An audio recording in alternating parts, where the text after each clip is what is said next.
সম্মানিত ভিউয়ার্স, আসসালামু আলাইকুম। সবাই কেমন আছেন? আশা করি ভালো আছেন। দর্শক, আমরা আজকে একটি খুবই গুরুত্বপূর্ণ বিষয় নিয়ে আলোচনা করতে যাচ্ছি। বিষয়টি হলো পশুর অ্যানথ্রাক্স কিংবা ত্বরকা রোগ।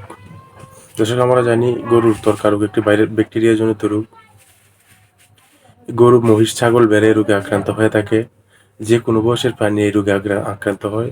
এই রোগে আক্রান্ত প্রাণী 24 ঘন্টার মধ্যে মৃত্যুবরণ করে এবং এই রোগ বেশিরভাগ বর্ষাকালে রোগটি বেশি হয়ে থাকে। ত্বরকা বা অ্যানথ্রাক্স রোগের কারণ: ব্যাসিলাস অ্যানথ্রাসিস নামক ভাইরাসের কারণে ত্বরকা বা অ্যানথ্রাক্স রোগ হয়ে থাকে। অ্যানথ্রাক্স রোগের লক্ষণ কিংবা অ্যানথ্রাক্স রোগে আক্রান্ত পশুর লক্ষণ: অত্যাধিক জ্বর থাকে 105 থেকে 160 ডিগ্রি, তীব্র শ্বাসকষ্ট হয়, শরীরের লোমগুলো খাড়া খাড়া হয়ে যায়, আক্রান্ত পশু মাথা নিচু করে দাঁড়িয়ে থাকে এবং পশুকে উত্তেজিত দেখায়, আস্তে আস্তে পশু নিস্তেজ হয়ে যায়, অবশেষে পশু খিঁচুনি দিয়ে মৃত্যুবরণ করে। মৃত পশুর নাক, মুখ এবং প্রস্রাব পায়খানার রাস্তা দিয়ে আলকাতরার মতো তরল পদার্থ নির্গত হয়।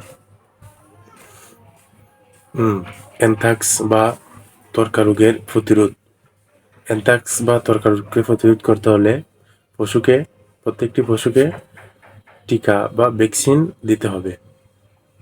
আরেকটি প্রতিরোধ হলো এই রোগে আক্রান্ত পশু বা এই রোগে মৃত পশুকে গভীর 6 ফুট গর্তে মাটির 6 ফুট গর্তে দিয়ে তার উপর চুন ছিটিয়ে তাকে মাটি চাপা দিতে হবে।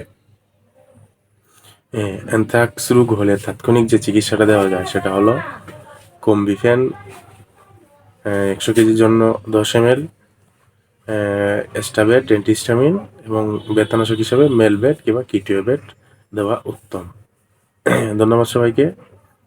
ভালো থাকবেন।